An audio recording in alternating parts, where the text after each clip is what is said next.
É claro que a gente convidou o governador Dória para falar, explicar o termo facínora, convidou o Baleia, mas acho que o único que atendeu foi o Rodrigo Maia. O Dória deu no pé, pelo que eu estou vendo ali. O Rodrigo Maia está ali, ó. Acho que é por isso que o Rodrigo Maia, durante tanto tempo, é presidente da Câmara. Ele não foge de entrevista nenhuma. O Dória foi convidado para falar aqui ou não? Só para saber. Alguém me responda aí se o Dória foi convidado para falar aqui. Então pergunta para o Marcelo se o Dória foi convidado para falar. Porque o único que está aí é o Rodrigo Maia, que o Dória chama o presidente de fascínio, ele não está aí. Então eu estou convidando... se não foi, convida. Não precisa... Deixa eu ouvir o Maia, então. Se não foi, está convidado o governador João Dória para explicar porque que ele chamou o presidente de fascínio e convocou esse panelaço aí e tal. Mas, presidente Rodrigo Maia, é um prazer recebê-lo. Claro que a gente ouve todos os lados aqui na Rede Bandeirantes de rádio e televisão. A nossa plataforma é de jornalismo aberto, franco, claro e de credibilidade, chefiada pelo maior jornalista do país, que é o Fernando Bittar, e não é à toa, e pela nova geração, pelo Schneider. Presidente Rodrigo Maia, o objetivo dessa reunião, qual foi? Eu não ouvi o seu discurso, eu só vi uma palavra do Dória. Foi por isso que eu liguei imediatamente para o presidente da República.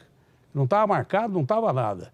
Quando eu vi a palavra facínora, eu falei, se o governador de São Paulo está chamando o presidente da República de facínora, é porque a coisa é mais grave do que a gente imagina. Então, o presidente Rodrigo Maia, de uma forma bem transparente, como é que foi essa reunião? Qual o objetivo dessa reunião aqui no Palácio dos Bandeirantes, em São Paulo? Enfim, o senhor ouviu boa parte aí da entrevista do Bolsonaro, porque eu vi que o senhor estava aqui no Preview. E o governador João Dória, se quiser falar, está convidado a falar a qualquer momento. Pois não, presidente Rodrigo Maia, é um prazer falar com o senhor. Datena, tudo bem? Obrigado aí pela oportunidade. Olha, por que vocês se reuniram aí Porque eu não ouvi a entrevista, não deu para ouvir. Aí no Palácio dos Bandeirantes, presidente. Não, o governador Dória deu duas entrevistas. Uma sobre a questão da vacina, acredito eu, e outra com o deputado Baleia. Eu cheguei um pouco atrasado na coletiva, que eu tive uma reunião virtual, que nós viemos aqui conversar, falar sobre a Câmara dos Deputados, sobre a sucessão, que é muito importante, aliás, um trabalho que o presidente da República tem feito para o seu candidato, oferecendo recursos do orçamento que ele mesmo diz aí que não existem, né?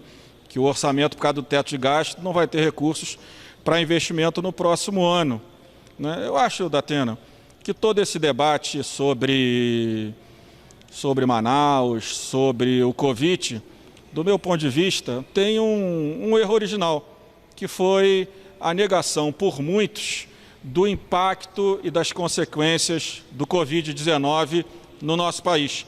Eu lembro que no início, as previsões do governo federal é que nós teríamos apenas 1.000 mortes, que nem o H1N1. Então, esse erro original de negar o impacto do Covid, vendo o que já estava acontecendo na Europa, né, e não ter uma preparação antecipada, nos levou, claro, a consequências que não foram positivas, né, apesar do esforço de todos, inclusive, claro, do governo federal. Eu estava ouvindo aqui, aproveitei a oportunidade, ouvi a coletiva do presidente da República, e é interessante como se tenta falar que o Supremo tirou a responsabilidade do presidente em relação ao seu papel constitucional, legal, que é o do coordenador do Sistema Único de Saúde. O Supremo, em nenhum momento, tirou essa atribuição do governo federal, né, de forma nenhuma. Então, eu acho que a gente tem até um vídeo aí circulando agora com as pessoas ligadas ao governo, não estou dizendo que é do presidente, mas de deputadas ligadas ao governo, fazendo um vídeo, tirando a máscara, quer dizer, no momento onde chega uma segunda onda, e uma segunda onda muito mais pesada. O vírus tem levado mais pessoas às UTIs e gerado mais mortes. Veja a desorganização do Sistema Único de Saúde, que é coordenado pelo governo federal junto com governadores e prefeitos, no caso de Manaus, né? E uma coisa que a gente precisa entender, você perguntou para o presidente sobre o auxílio emergencial, né, que ele disse de forma correta que ele foi financiado com dívida pública. Mas nós sabíamos que com o fim do auxílio e com a manutenção do crescimento do Covid-19, alguma solução para pelo menos o grupo mais vulnerável a gente deveria ter construído. Nós tentamos, viu, Datena, com a votação daquela emenda, construindo aquela PEC emergencial, que era exatamente sem criar novas despesas dentro do orçamento primário de 1.485 trilhão, que é o que o teto de gastos autoriza para esse ano de 2021, cortar despesas para conseguir arranjar um espaço de 8, 10, 12 bilhões para conseguir, dentro da responsabilidade fiscal, ampliar o Bolsa Família para que essas famílias mais vulneráveis, que vão ficar sem nada, que já ficaram sem nada a partir de janeiro, pudessem ter alguma solução. Mas o presidente não quis votar. O senador Márcio Bittar disse, em conversas reservadas, que o presidente disse que não ia votar nenhuma dessas matérias de corte de gasto, que de fato são matérias de escolhas, né, que precisam ser feitas, né. Então, eu acho que o que falta para o Brasil é um projeto de Brasil, é planejamento. A gente sabia que a segunda onda estava voltando, a gente não se preparou. Um país como o Brasil, Datena, não ter oxigênio em Manaus, está tendo que buscar oxigênio na Venezuela, né? Um país como o nosso pego de surpresa com o fechamento das fábricas da Ford, aonde decidem fechar suas fábricas no Brasil e mantê-las na Argentina, tão criticada pelo governo federal. Então, a minha impressão é que o governo não tem projeto, não tem planejamento. Se nós tivéssemos aprovado a PEC 45, a unificação dos impostos de bens e serviços, né, incluindo o CMS, o ISS, o PIS/COFINS, o IPI, nós teríamos criado um ambiente de negócio, uma melhor competitividade para o setor privado. Esse manicômio tributário foi um dos motivos que tirou a Ford do Brasil. Então, eu acho que é disso que a gente tem que falar. A gente não tem que ficar criticando o governador, essa chapa, ele de governador, um de candidato a presidente, outro de vice, debochando das pessoas, né? Ninguém aqui está disputando eleição. A gente está vendo que o número de mortes no Brasil está aumentando, né? Que essa segunda onda do vírus veio mais pesada, mais gente morrendo, e o que a gente quer são soluções. Nós queremos retomar o trabalho, mandei um documento agora para o presidente Davi, para a gente retomar a comissão, abrir a comissão representativa, para que o parlamento possa convocar o ministro da Saúde, possa convocar a Anvisa, possa discutir entre os seus pares, com a sociedade, com os governadores e prefeitos, as soluções, não apenas para Manaus, mas para todo o Estado brasileiro. Presidente Rodrigo Maia, é claro que um governador, como o governador João Dória, xingar um presidente de facínora, bandido, nós vimos que coisas impensáveis estão acontecendo por causa dessa crise da Covid no mundo.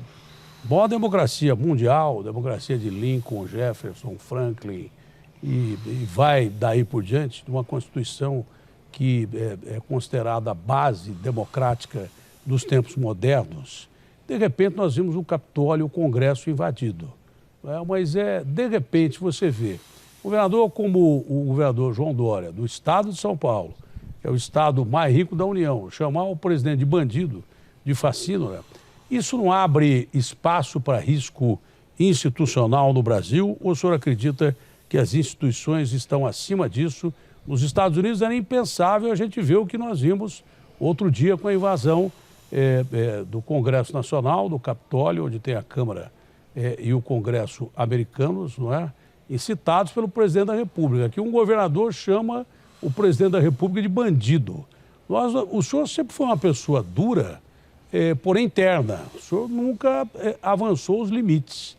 O senhor pode não concordar com o presidente da República, mas eu nunca vi você chamar o presidente da República de bandido. O senhor não acha que o governador de São Paulo avançou o sinal e que isso não é bom para ninguém no Brasil?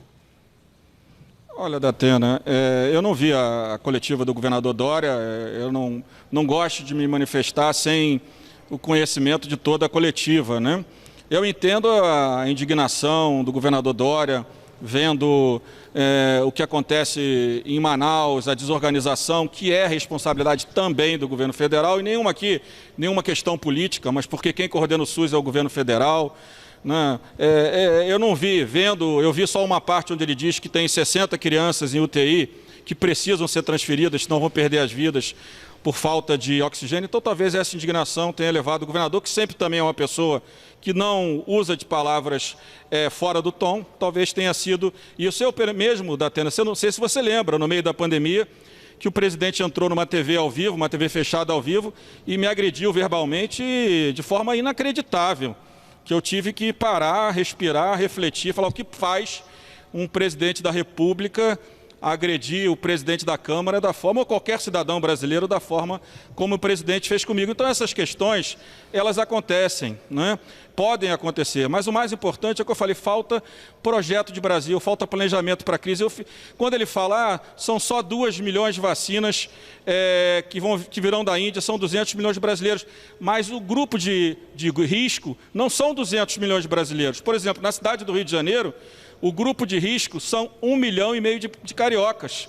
Então, o que eu estou dizendo é que a gente não pode tratar uma vida com esse desprezo, tipo, 2 milhões não resolve nada. Resolve, 2 milhões lá, mais 10 milhões aqui, mais a produção do Butantan, da Fiocruz, vai resolvendo e vai salvando vidas. Eu acho que esse tem que ser o nosso objetivo em conjunto, né? Eu acho que a gente tem que deixar as brigas políticas para outro momento, né? Eu acho que a gente deve deixar claro, sem nenhum tipo de agressão, é responsabilidade sim do governo federal a coordenação do Sistema Único de Saúde. É responsabilidade do governo federal organizar a questão da vacinação, que foi negada durante muito tempo por parte do entorno do presidente e até agora é negada. Nós sabemos que nós só temos um caminho, que é a vacinação, do meu ponto de vista, e nós temos que trabalhar em conjunto para que a Anvisa decida rápido. Não temos vacina nenhuma até agora. Para que a gente já possa começar a vacinar a população brasileira. E não vai depender só da Anvisa, não. Não temos vacina nenhuma, só tem a Coronavac, que é muito pouco para o Brasil. E eu acho que o senhor está certo. Esse negócio de brigar politicamente agora não interessa. O que interessa é o povo brasileiro, é vacina. A gente só tem a Coronavac aqui no Brasil, a de Oxford nem chegou. E eu não sei o que nós vamos fazer, porque a tendência é piorar, porque o vírus que possivelmente é responsável pelo número de casos de Manaus, que é a variante brasileira, já está no Brasil inteiro, você não tem a dúvida disso. O senhor tem mais alguma coisa a completar, presidente? Só para encerrar, agradecer a oportunidade, dizer ao presidente da República que, mesmo quando ele debocha, quando ele agride, quando ele menospreza os outros, que ele pode ter certeza que a instituição Presidência da República terá sempre o meu respeito, como presidente da Câmara, como deputado e como cidadão brasileiro. E que eu espero que a gente consiga resolver a vacina. Outro dia, o presidente de um grande laboratório que tem a vacina, que não chegou no Brasil ainda, disse que mandou e-mail para o Ministério da Saúde várias semanas sem resposta, né? É disso que nós estamos falando, um certo descaso, do meu ponto de vista, por não acreditar na vacina, de muitos no entorno do presidente. Então a gente tem que parar de conflito, o governo não tem que levar nem o presidente crítica para o lado pessoal, as críticas são sempre para contribuir. E eu, como cidadão, como deputado, como presidente da Câmara até 1º de fevereiro, eu quero ajudar, quero colaborar, por isso que eu acho que o parlamento deveria estar funcionando, debatendo e construindo as soluções, como construímos na pandemia. As melhores soluções construídas para o enfrentamento da pandemia foram construídas pela Câmara dos Deputados e pelo Senado Federal. Presidente, foi um prazer falar com o senhor. A sua palavra veio num momento muito bom, porque o Brasil precisa de calma e não precisa de distensão no momento que talvez a gente esteja só começando a ver o princípio de um filme muito ruim, não para o Brasil, mas para o mundo inteiro, porque as pessoas estão perdendo a mão para lidar com esse vírus. E a única palavra que tem, a única esperança que tem é a vacina. Muito obrigado, presidente. Muito obrigado. Boa tarde. Abraço grande.